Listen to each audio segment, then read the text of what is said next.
Hello বন্ধুরা, 18 June 2023 সকাল 9:30 5 জন ব্যক্তি একটি সাবমার্সিবলে নাম টাইটান সাগরের নিচে ডুব দেন। তারা যাচ্ছিলেন টাইটানিকের ভগ্নাবশেষ দেখতে। ঠিক সেই ঐতিহাসিক টাইটানিক জাহাজের কথা বলছি, যা প্রায় 100 বছর আগে সমুদ্রে ডুবে গিয়েছিল। এটি ছিল একেবারে চরম ধরনের অ্যাডভেঞ্চার ট্যুরিজম, এবং এর মূল্য ছিল অত্যন্ত উচ্চ। প্রতি যাত্রীকে এই ট্যুরের জন্য 20 মিলিয়নেরও বেশি টাকা খরচ করতে হয়েছিল। সাবমার্সিবলটি সমুদ্রে ডুব দিতে শুরু করল। 3810 মিটার গভীরে পৌঁছাতে প্রায় 2 ঘণ্টা সময় লাগে। প্রতি 15 মিনিটে এটি তার সমর্থক জাহাজ পোলার প্রিন্সের সাথে সিগন্যাল পাঠাত। সেদিন 18 জুন মাত্র 1 ঘণ্টা 45 এর সমস ডুব দেওয়ার পর সাবমার্সিবলের যোগাযোগ বন্ধ হয়ে যায়। সন্ধ্যা 4:30 নাগাদ যখন সাবমার্সিবলটি উপরে উঠার কথা ছিল, তখন তার কোনো সংকেত পাওয়া যায়নি।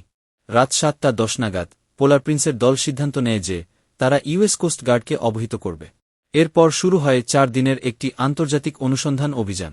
বিমান, জাহাজ এবং রোবটিক যানও ব্যবহার করা হয়।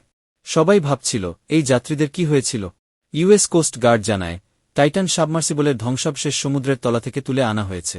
ধ্বংসাবশেষটি একটি ভয়াবহ চাপের ক্ষতির সংকেত দেয়। যে অহংকার এবং অবহেলা ওই জাহাজটিকে মৃত্যুর দিকে নিয়ে গিয়েছিল, ঠিক একই কারণে সাবমার্সিবলটি নিজের পরিণতি বরণ করেছে। এই ভিডিও শুরু করার আগে আমি আপনাদের ধন্যবাদ জানাতে চাই, যারা এমন তথ্যপূর্ণ এবং শিক্ষামূলক ভিডিও দেখছেন।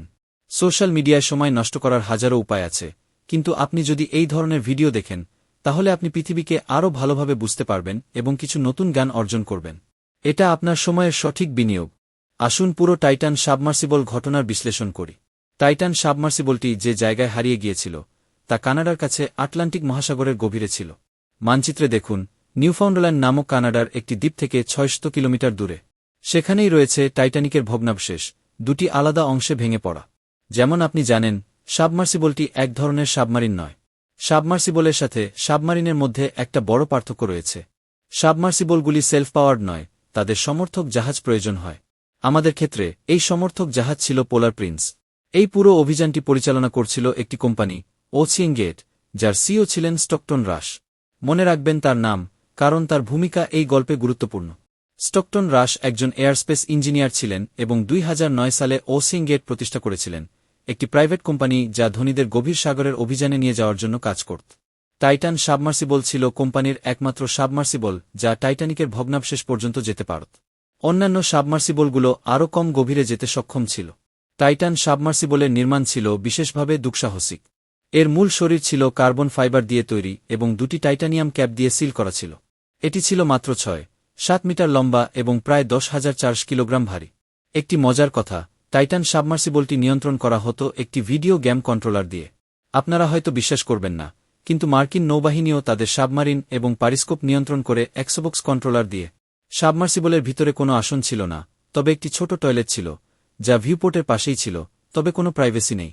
সাবমার্সিবলে 5 জন যাত্রী ছিলেন: 58 বছর বয়সী ব্রিটিশ বিলিয়নিয়ার হ্যামিশ হার্ডিং, 700 বছর বয়সী ফরাসি নেভি কমান্ডার পল হেনরি নার্জিওলে এবং ব্রিটিশ পাকিস্তানি ব্যবসায়ী শাহজাদা দাউদ ও তার 19 বছরের ছেলে সুলেমান। এদিন সাবমার্সিবলটি যোগাযোগ বন্ধ হওয়ার পর ইউএস কোস্ট গার্ডকে জানানো হয় এবং শুরু হয় দৌড়। সময়ের সঙ্গে যুদ্ধ। শুধুমাত্র 4 দিনের অক্সিজেন ছিল, তাই তাদের জীবিত অবস্থায় উদ্ধার করা জরুরি ছিল।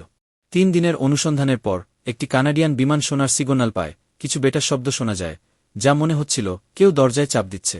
শেষ পর্যন্ত 22 জুন সাবমার্সিবলের ধ্বংসাবশেষ উদ্ধার করা হয়। আমরা জানতে পারি টাইটান সাবমার্সিবলটি সাগরের গভীরে চাপের কারণে একেবারে ধ্বংস হয়ে গিয়েছিল। এটি একটা ক্যাটাস্ট্রফিক ইমপ্লোজন, অর্থাৎ সৃষ্টিশীলভাবে ভেঙে পড়া। এই দুর্ঘটনার কারণ ছিল সাবমার্সিবলের প্রধান শরীরটি কার্বন ফাইবার দিয়ে তৈরি ছিল, যা এত গভীর সাগরের চাপ সহ্য করার জন্য উপযুক্ত নয়। স্টকটন রাশের সাহসিকতার পাশাপাশি নিরাপত্তা মেনে চলার প্রয়োজনীয়তা ছিল এ ঘটনার মূল শিক্ষা। তার উদ্ভাবনী মনোভাব তার নিজের এবং অন্যদের জীবনের জন্য বিপদ ডেকে এনেছিল। এটি একটি গভীর শিক্ষা যে নিরাপত্তা মান ও বিধিমালা কখনোই অবহেলা করা উচিত নয়।